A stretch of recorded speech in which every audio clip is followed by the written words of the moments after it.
Hello दोस्तों, आज हम लोग इस वीडियो में बायोलॉजी के कुछ इंपॉर्टेंट एमसीक्यूज प्रैक्टिस करने वाले हैं। 4 वीडियोस में अपने चैनल पे पहले अपलोड कर चुका हूँ क्वेश्चन प्रैक्टिस की। आज वीडियो होने वाला है 5th, और कल से हम लोग इस चैनल पे 12th बायोलॉजी को स्टार्ट कर रहे हैं। कल हम लोग चैप्टर पढ़ने वाले हैं sexual reproduction in flowering plant. Notes मैंने उसके अपलोड कर दिया टेलीग्राम पर।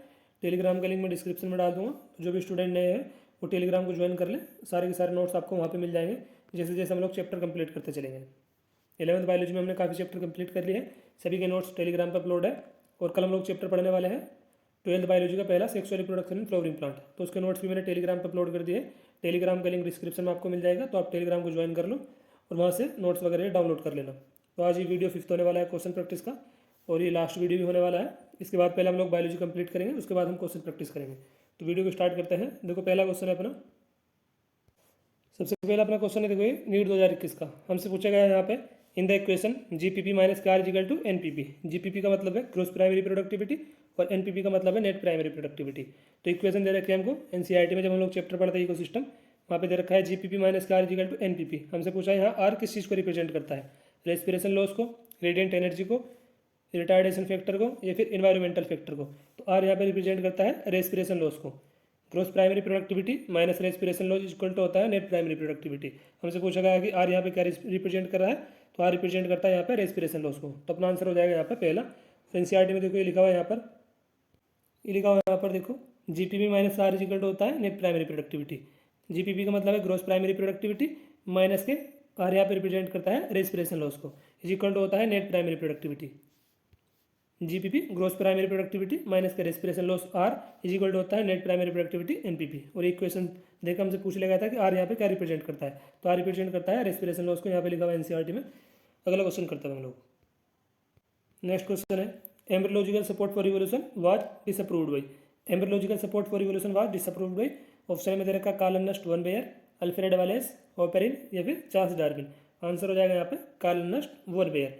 चैप्टर जब हम लोग पढ़ते हैं इवोल्यूशन, तो वहाँ पे एनसीईआरटी में एक लाइन लिखी हुई है यहाँ पे, ये लाइन है देखो एनसीईआरटी की, एम्ब्रियोलॉजिकल सपोर्ट फॉर इवोल्यूशन। अगर हमसे पूछता परपोज भाई तो हम आंसर दे देते अर्नेस्ट हैकल, लेकिन यहाँ हमसे पूछा गया है embryological support for evolution disapproved by, तो अपना आंसर हो जाएगा यहाँ पे कार्ल अर्नेस्ट वन बेयर। अगर पूछते कि एम्ब्रियोलॉजिकल सपोर्ट फॉर इवोल्यूशन किसने दिया था, परपोज भाई, तो आंसर हो जाता अर्नेस्ट हैकल। यहाँ अर्नेस्ट हैकल ऑप्शन में है भी नहीं, और यहाँ हमसे परपोज पूछा भी नहीं गया। यहाँ हमसे पूछा गया है embryological support for evolution disapproved by. Embryological support for evolution को किसने डिसअप्रूव किया था, कार्ल अर्नेस्ट वन बेयर ने। तो ऑप्शन में हमको दे रखा है कार्ल अर्नेस्ट वन बेयर, अपना आंसर हो जाएगा ए।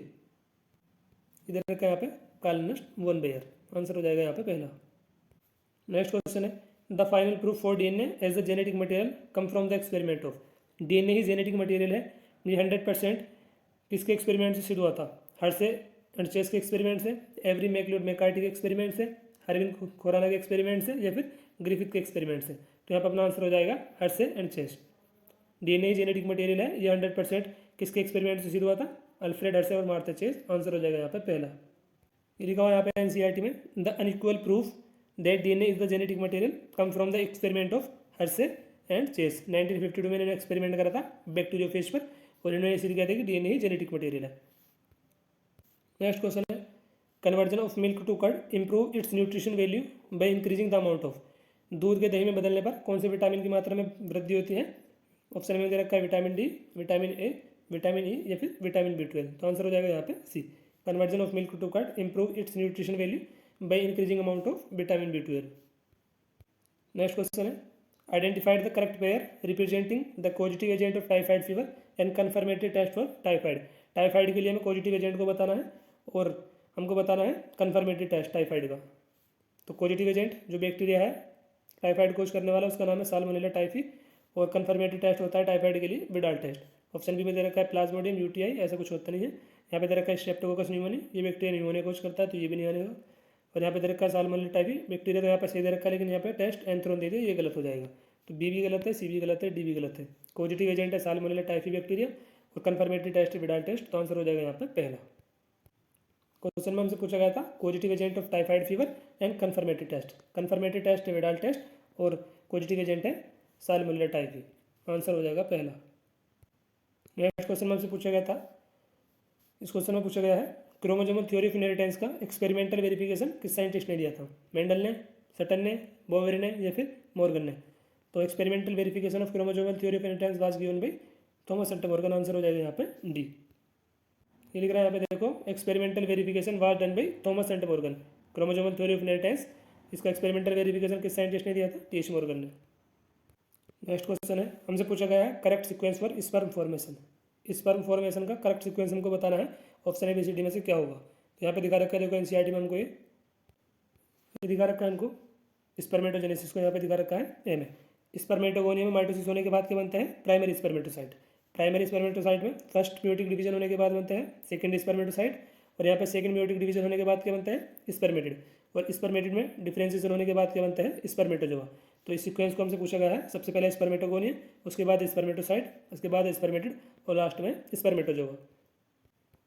स्पर्मेटोगोनियम से बनता है स्पर्मेटोसाइट प्राइमरी और सेकेंडरी स्पर्मेटोसाइट, उसके बाद स्पर्मेटिड, और स्पर्मेटिड के डिफरेंशिएशन से बनता है स्पर्मेटोजोआ। तो अपना आंसर हो जाएगा यहाँ पे बी। यहाँ पे देख रखा है ऑप्शन में स्पर्मेटोगोनियम के बाद दे दिए स्पर्मेटोजोआ, स्पर्मेटोजोआ लास्ट में है तो ये गलत हो जाएगा। स्पर्मेटिड स्टार्टिंग में दे दिया, गलत हो जाएगा। स्पर्मेटोगोनियम स्पर्मेटोसाइट तो सही है, यहाँ पे दे दिया स्पर्मेटोजोआ पहले, तो यहाँ पे स्पर्मेटिड आएगा, उसके बाद आएगा स्पर्मेटोजोआ। तो अपना आंसर हो जाएगा यहाँ पे बी। सबसे पहले है स्पर्मेटोगोनियम, उसके बाद है स्पर्मेटोसाइट प्राइमरी और सेकेंडरी, इसके बाद स्पर्मेटिड, और स्पर्मेटिड के डिफरेंशिएशन से बनता है स्पर्मेटोजोआ। नेक्स्ट क्वेश्चन है, hormone secreted by placenta to maintain pregnancy. Pregnancy को मेंटेन रखने के लिए प्लेसेंटा के द्वारा कुछ हार्मोन सीक्रेट होता है, वो हमको पहचानना है। ऑप्शन एबीसीडी में से कौन सा होंगे? HCG, HPL, प्रोस्टोजन या फिर प्रोलैक्टिन।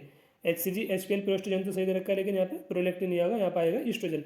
यहाँ पे HCG, HPL, ईस्ट्रोजन सही दे रखा है, लेकिन यहाँ पे ऑक्सीटोसिन रिलेक्शन गलत दे दिया, तो ए भी नहीं होने का आंसर, बी भी नहीं होगा।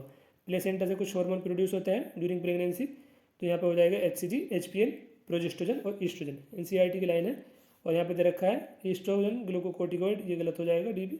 आंसर हो जाएगा यहाँ पे सी। ये लिखा यहाँ पे एनसीईआरटी में, प्लेसेंटा एक्ट करता है एंडोक्राइन टिश्यू की तरह, और ये प्रोड्यूस करता है कुछ हार्मोन को प्रेगनेंसी को मेंटेन रखने के लिए। जैसे पहला हार्मोन दे रखा है यहाँ पे HCG, ह्यूमन कोरियोनिक गोनेडोट्रोपिन। दूसरा दे रखा है HPL, ह्यूमन प्लेसेंटल लेक्टोजन, और ईस्ट्रोजन और प्रोजेस्ट्रोजन। तो ये दे रखा है ऑप्शन सी में HCG, HPL, human chorionic gonadotropin, human placental lactogen, progestogen और ईस्ट्रोजन। तो अपना आंसर हो जाएगा यहाँ पे सी। नेक्स्ट क्वेश्चन है, the term use for transfer of pollen grain from anther to stigma one plant to stigma of a different plant. यहाँ पे दे दिया देखो plant different, transfer of pollen grain from anther to stigma different flower of a different plant. तो इस type का जो pollination है वो क्या कहलाता है? क्लिस्टोगेमी, जीनोगेमी, डिटोनोगेमी या फिर चेस्मोगेमी। तो यहाँ पर अपना आंसर हो जाएगा जीनोगेमी बी। ये लिखा हुआ है एनसीईआरटी में देखो, transfer of pollen grain from anther to stigma of a different plant. Plant different है तो फिर अपना आंसर हो जाएगा जीनोगेमी। ये लिख रहा था यहाँ पे डिफरेंट प्लांट, आंसर हो जाएगा जीनोगेमी बी। नेक्स्ट क्वेश्चन है, ए typical angiosperm embryo sac at maturity is.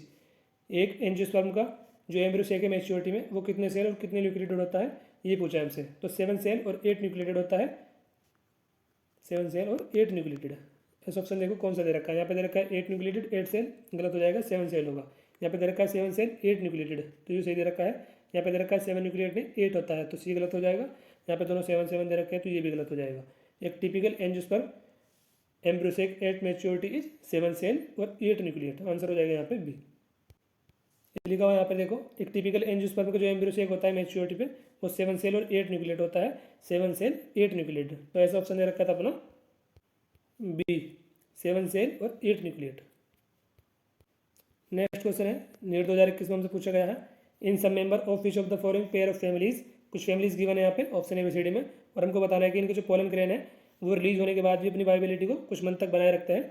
तो हमको बताना है कौन कौन सी फैमिली है। ऑप्शन ए में दे रखा है रोजेसी लेग्यूमिनेसी, बी में दे रखा है पोएसी रोजेसी, पोएसी लेग्यूमिनेसी, या फिर अपना आंसर होगा यहाँ पे पोएसी सोलेनेसी। तो अपना आंसर हो जाएगा यहाँ पे रोजेसी, लेग्यूमिनेसी एंड सेलोनेसी। 3 फैमिली हमको बता रखे हैं एनसीईआरटी में, जिनमें पोलन ग्रेन रिलीज होने के बाद भी अपनी वाइबिलिटी को कुछ मंथ तक मेंटेन करके रखते हैं। तो आंसर हो जाएगा यहाँ पे पहला Rosaceae Leguminosae, Poaceae Poaceae Poaceae, तीनों फैमिली 3 में दे रखा है, मतलब बीसीडी में। और ये एनसीईआरटी में हमको लिख के दे भी नहीं रखा, एनसीईआरटी में लिख के दे रखा है रोजेसी को, लेग्यूमिनेसी को और सोलेनेसी को। इनमें जो पोलन ग्रेन है वो रिलीज होने के बाद भी अपनी वाइबिलिटी को मेंटेन कर रखते हैं कुछ मंथ तक। ये लिखा हुआ देखो फैमिली जैसे रोजेसी, लेग्यूमिनेसी एंड सोलेनेसी, इनमें जो पोलन ग्रेन है वो मेंटेन करके रखते हैं वाइबिलिटी को कुछ मंथ के लिए। लेकिन बात करें सीरियल्स की, जैसे राइस की, वीट की, तो इनमें जो पोलन ग्रेन है वो अपनी वाइबिलिटी लॉस कर देते हैं विद इन 30 मिनट। हमसे यहाँ पे पूछा गया है फैमिलीज के ऊपर, तो यहाँ ये भी आ सकता है कि राइस में और वीट में जो पोलन ग्रेन की वाइबिलिटी है वो कितने टाइम की है, तो 30 मिनट यहाँ पर आप लोग ध्यान रखोगे। और अगर पूछ लिया जाएगा फैमिली की रोजेसी, लेग्यूमिनेसी एंड सोलेनेसी में, तो इनकी जो वाइबिलिटी है कुछ मंथ के लिए है, तो हमसे पूछा गया था यहाँ पे फैमिली का, तो रोजेसी लेग्यूमिनेसी अपना आंसर हो जाएगा। पोएसी यहाँ पे कहीं लिख के दे नहीं रखा, यहाँ पे दे रखा है सिर्फ 3 को लिख के, रोजेसी, सोलेनेसी और लेग्यूमिनेसी, ऐसा हमको दे रखा है पहले ऑप्शन में, रोजेसी लेग्यूमिनेसी। यहाँ भी पोएसी दे रखा है, यहाँ भी पोएसी, यहाँ भी Poaceae, B C D 3 option गलत हो जाएंगे, आंसर हो जाएगा यहाँ पे पहला। तो इस वीडियो में हम लोगों ने कुछ क्वेश्चंस को प्रैक्टिस करे हैं। कल हम लोग चैप्टर पढ़ने वाले हैं sexual reproduction in flowering plant 12th biology का। नोट्स मैंने टेलीग्राम पर अपलोड कर दिए, तो नोट्स आप लोग वहाँ से डाउनलोड कर लेना और एक बार रिवाइज जरूर कर लेना। कल हम लोग जब चैप्टर पढ़ेंगे तो चीज़ें आप लोगों को अच्छे से समझ में आ जाएंगी। सारे के सारे नोट्स मैं टेलीग्राम पर अपलोड करता रहूँगा जैसे जैसे हम लोग चैप्टर कंप्लीट करेंगे। इस वीडियो को बस यहीं पे एंड करते हैं, कल मिलते हैं जल्दी अगली वीडियो में। थैंक यू दोस्तों।